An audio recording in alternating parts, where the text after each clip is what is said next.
ओम नमो भगवते वासुदेवाय। मित्रों, आपके और आपके परिवार पर भगवान नारायण की कृपा सदैव बनी रहे। प्रत्येक एकादशी का अपना एक महत्व होता है।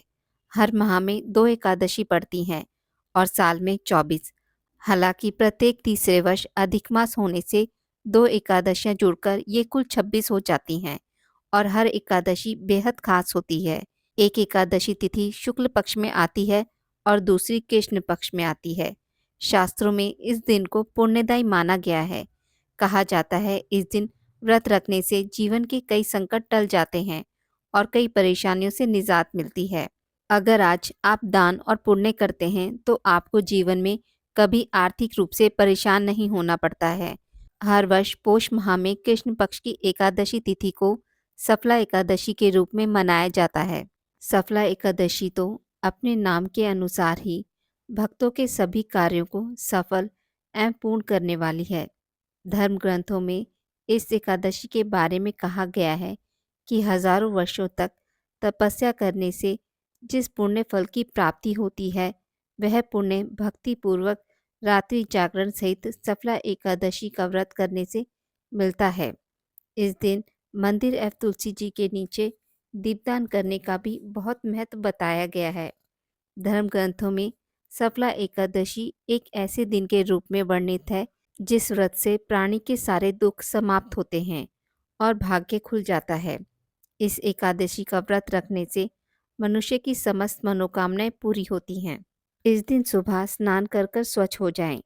साधक को इस दिन व्रत रखकर भगवान विष्णु की मूर्ति को ओम नमो भगवते वासुदेवाय मंत्र का उच्चारण करते हुए पंचामृत से स्नान आदि कराकर वस्त्र, चंदन, जनेऊ, गंध, अक्षत, पुष्प, धूप, दीप, नवेद्य, ऋतुफल, पान, नारियल आदि अर्पित करके कपूर से आरती उतारनी चाहिए। रात के समय जागरण करके यदि पारण किया जाए तो यह बहुत ही उत्तम फलदायी माना जाता है। इस दिन विष्णु सहस्त्र नाम का पाठ करना भी बहुत लाभकारी रहता है। साल 2024 में सफला एकादशी का व्रत 26 दिसंबर दिन गुरुवार को रखा जाएगा। एकादशी तिथि प्रारंभ होगी 25 दिसंबर को रात 10:29 पर। एकादशी तिथि समाप्त होगी 27 दिसंबर को सुबह 12:43 पर। उदया तिथि के अनुसार 26 दिसंबर दिन गुरुवार को सफला एकादशी का व्रत रखा जाएगा। सफला एकादशी के दिन व्रत पारण का समय रहेगा 27 दिसंबर को सुबह 7:17 से सुबह 9:16। सफला एकादशी व्रत कथा। एक बार महाराज युधिष्ठिर ने पूछा, हे जनार्दन, पोष कृष्ण एकादशी का क्या नाम है? उस दिन कौन से देवता का पूजन किया जाता है और उसकी क्या विधि है? कृपया कर मुझे बताएं। भक्त वत्सल भगवान श्री कृष्ण कहने लगे कि हे धर्मराज, मैं तुम्हारे स्नेह के कारण तुमसे कहता हूँ कि एकादशी व्रत के अतिरिक्त मैं अधिक से अधिक दक्षिणा पाने वाले यज्ञ से भी प्रसन्न नहीं होता हूँ। अतः इसे अत्यंत भक्ति और श्रद्धा से युक्त होकर करें। हे राजन, द्वादशी युक्त पोष कृष्ण एकादशी का महात्म्य तुम एकाग्रचित होकर सुनो। इस एकादशी का नाम सफला एकादशी है। इस एकादशी के देवता श्री नारायण हैं। विधि पूर्वक इस व्रत को करना चाहिए। जिस प्रकार नागों में शेषनाग, पक्षियों में गरुड़, सब ग्रहों में चंद्रमा, यज्ञों में अश्वमेघ और देवता में भगवान विष्णु श्रेष्ठ हैं, उसी तरह सब व्रतों में एकादशी श्रेष्ठ है। जो मनुष्य सदैव एकादशी व्रत करते हैं वे मुझे परम प्रिय हैं। मेरी पूजा के लिए ऋतु के अनुकूल फल, नारियल, नींबू, नवेद आदि 16 वस्तुओं का संग्रह करें। इस सामग्री से मेरी पूजा करने के बाद रात्रि जागरण करें। इस एकादशी के व्रत के समान यज्ञ, तीर्थ, दान, तप तथा कोई दूसरा व्रत नहीं है। 5000 वर्ष तक तप करने से जो फल मिलता है उससे भी अधिक सफला एकादशी का व्रत करने से मिलता है।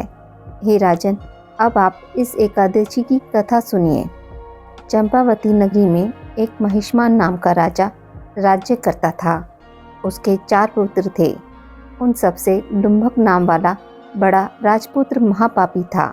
वह पापी सदा पर स्त्री और वैश्यागमन तथा दूसरे बुरे कर्मों में अपने पिता का धन नष्ट किया करता था। सदैव ही देवता ब्राह्मण वैष्णवों की निंदा किया करता था। जब राजा को अपने बड़े पुत्र के ऐसे कुकर्मों का पता चला तो उन्होंने उसे अपने राज्य से निकाल दिया। तब वह विचारने लगा कि कहाँ जाऊँ, क्या करूँ। अंत में उसने चोरी करने का निश्चय किया।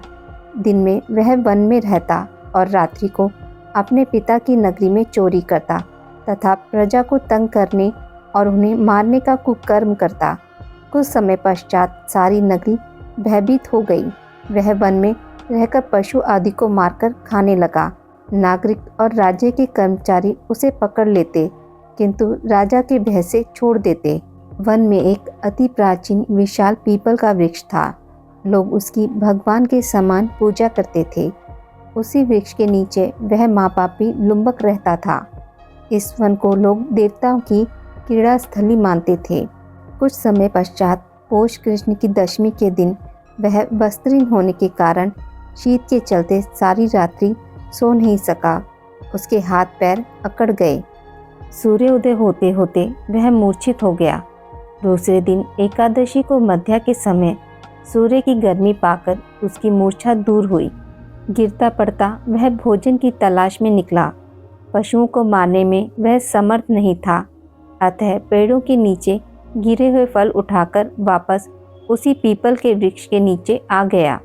उस समय तक भगवान सूर्य अस्त हो चुके थे। वृक्ष के नीचे फल रखकर कहने लगा, हे भगवान, अब आपको ही अर्पण है यह फल, आप ही तृप्त हो जाइए।